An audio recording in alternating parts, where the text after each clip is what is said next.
Hey guys, finally he sleeps here. Today we are flushing the radiator on my wife's 2017 Dodge Caravan.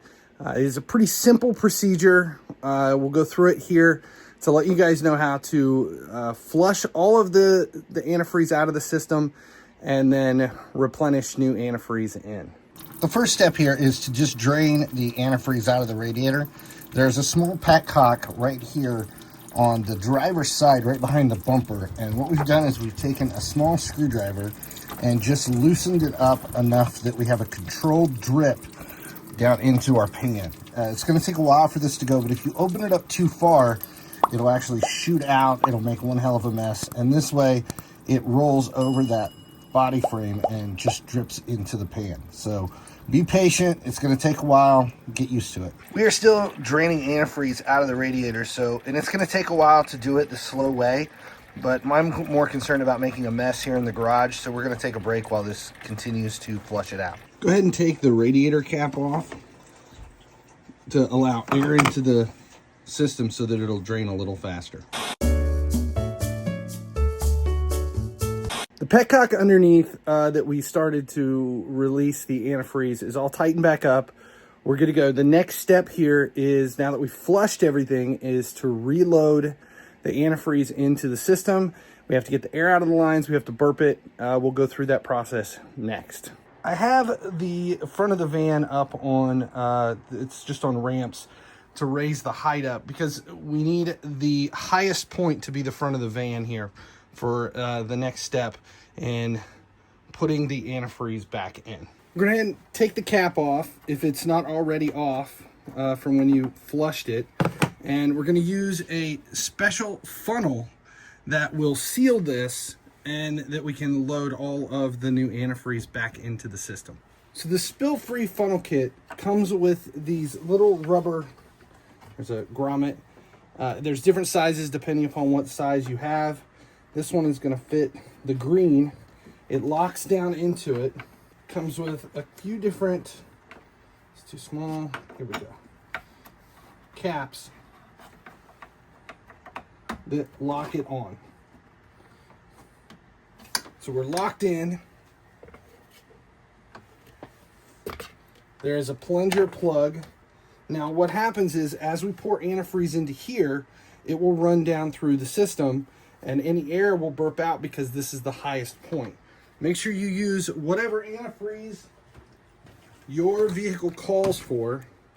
We've done a full flush, so we're gonna go ahead and swap this out to a universal just to make life easy. This is all makes and models, Northern system.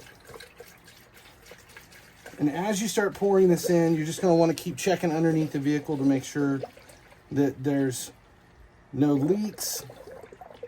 There isn't anywhere where there's some problems.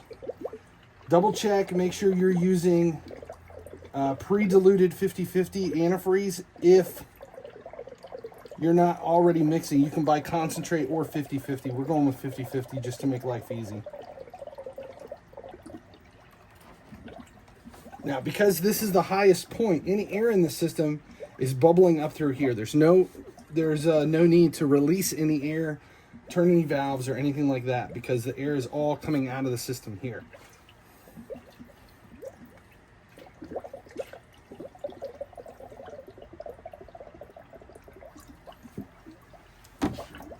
We're gonna go ahead and put the whole gallon in. You can still see it's being pulled into the engine. We're just kind of watching for all the bubbles to go. Next step is going to be to start the engine and pull everything through. We're going to go ahead and start the engine. And we're going to turn the fan down to low. We're going to crank the heat up. And we'll just go ahead and put it straight on so I can feel it. But our fan is at low. You do the same thing for the rear. And we're going to keep an eye on the temperature gauge, because we want to see that temperature go up to about halfway.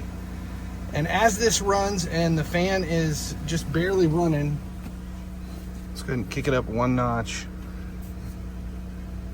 We'll pull the rest of it through. It'll burp out the air and we should be good to go. We'll let it run for about 5-10 minutes and keep an eye on the thermostat.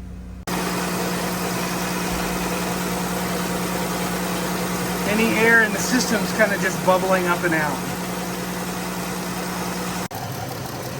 It's been a couple of minutes. There's no more air bubbles coming up, so we're solid there.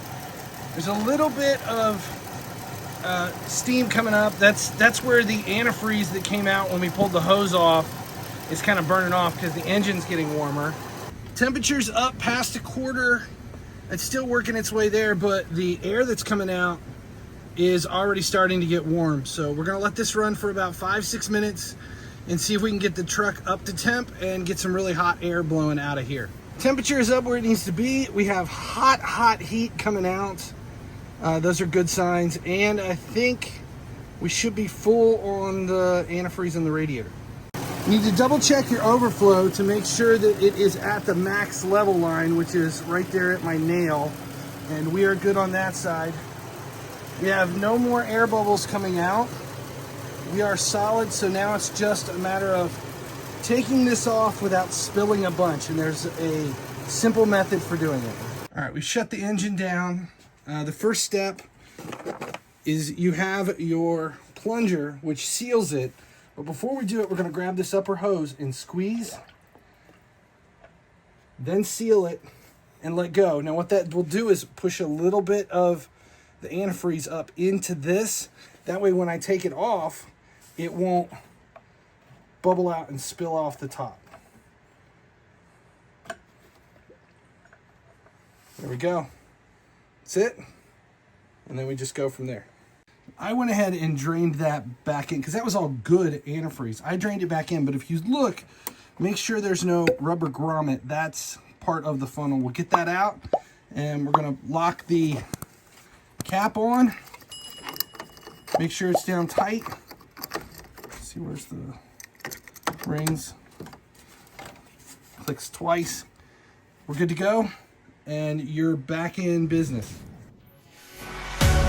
Finally he sleeps, finally he dreams, in a world of games it seems.